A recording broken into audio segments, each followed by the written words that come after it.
3 men dressed like cops showed up at my door because I refused to join the neighborhood association. They shoved fake compliance papers in my face. One of them grabbed my gate, got zapped by my defense system, another froze when he spotted my Glock sitting on the coffee table, and the third realized every second was being recorded by my cameras. They thought intimidation would work, but instead they stumbled right into a federal case that would blow up one of the craziest HOA scams in Texas. My name's Ray Dobson. I'm 52, a retired defense systems engineer. After 25 years of designing security for military bases, I wanted peace. No committees, no HOA drama, no busybodies telling me what shade of beige was acceptable for my fence. So I bought a cabin on 3 acres at Cedar Point, right on the lake. It was perfect morning coffee on the deck, afternoons working on my boat evenings, reading just for fun. 6 months of pure freedom. Until the letters started. The first one was polite, almost friendly. A welcome from Evelyn Maris, president of the Cedar Point Homeowners Association, inviting me to join. I wrote back, kindly declining. I valued independence, that was it. The second letter wasn't so friendly. It hinted that non-participation might lead to friction. By the 5th letter, the tone was legalistic, talking about mandatory compliance and enforcement protocols. I did my homework. My property was purchased before any HOA even existed here. Texas law was clear, they couldn't force me. Evelyn didn't care. I dug into her background. She'd been a community law instructor fired for conflicts of interest and now ran something called Neighborhood Solutions, LLC. She was the picture of a Karen, power-hungry manipulative, convinced she ran the world. My instincts screamed trouble. So I upgraded everything. Cameras with facial recognition motion sensors, a perfectly legal low-voltage electric gate, and my Glock on the table under Castle Doctrine. I wasn't looking for a fight, but if it came, I'd be ready. It came sooner than I expected. One Tuesday, my system pinged 3 men approaching. White SUV with magnetic Highland Security logos, uniforms patched with community security. They knocked, announced themselves as enforcement officers for my HOA violation. I asked for badges and warrants. They showed laminated cards you could print at Kinko's. Then the leader, Marcus Webb, reached for my gate latch. The moment his hand touched metal, 12 volts jumped through him. Not deadly, just enough to make his hair stand on end and dump him into my bushes like a cartoon character. His partner Sims peered through my window and saw the Glock sitting right next to a note that read, "In case of emergency break glass." He froze, backed up like he was moonwalking out of a nightmare. The third guy spotted my cameras recording everything in high definition. He whispered, "We need to leave now." They scrambled back into their SUV and peeled out one shoe still lying in my driveway. I laughed at first, then got serious. I downloaded the footage, ran facial recognition, and the system flagged one of them Tony Ricci.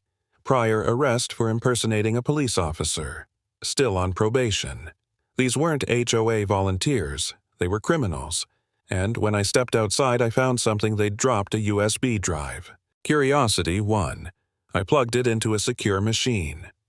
What I found made my blood run cold. A folder labeled Operation Lakeshore. It mapped out the whole neighborhood, 47 homes marked red, yellow, green. Mine, bright red. High resistance target. Former military. Advanced protocols required. Attached were dossiers with people's incomes, kids' names, pets, even schedules. This wasn't an HOA membership drive. This was surveillance industrial-grade intimidation. And the timeline, Phase 1 contact. Phase 2, enforcement. Phase 3, final resolution. No definition. My gut told me it meant something ugly. I called Evelyn. "Miss Maris, I believe your men left something behind." Silence. Then her voice colder. "Mr. Dobson, I think we need to meet." That night, I barely slept. For the first time since retiring, I doubted myself. Was I overreacting? Maybe selling the cabin and walking away would be easier. I stared at the USB folders full of photos, me grocery shopping, pumping gas, even one of me asleep in my own bedroom. My skin crawled. They had been watching me for weeks.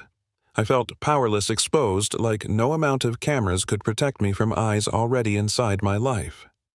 For a moment, I thought maybe they've already won, but then the rage came. I'd spent decades designing defenses so soldiers could sleep at night, and now some fake HOA thugs thought they could break me. No, I wasn't the one trapped, here they were. I took the USB to Sheriff Morrison, a straight shooter, the kind of Texan lawman you want on your side. He studied the files, shook his head. "Ray, this isn't a neighborhood spat. This is organized crime. Background checks confirmed it. Marcus Webb, gambling debts. Derek Sims, assault charges. Tony Ricci, organized crime ties.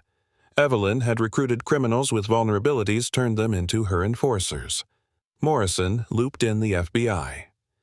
Suddenly, my quiet retirement was a crime scene, and the HOA escalated.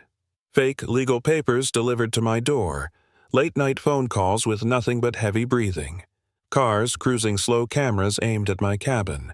Then, the final straw, a note left inside my kitchen. Inside. My system showed no breach, yet the door had been opened. The note read, "We can reach you any time. You have 48 hours. That was when fear and fury mixed into something sharper, resolve. I staged fake phone calls talking loudly about how I couldn't afford lawyers, how I might give in. I left the bug they planted exactly where it was. Let them think I was cracking. Meanwhile, the FBI was setting traps. Then came the line I never thought I'd hear. They kidnapped a kid. My neighbor Henderson's grandson, Tommy, 8 years old, taken right from school pickup.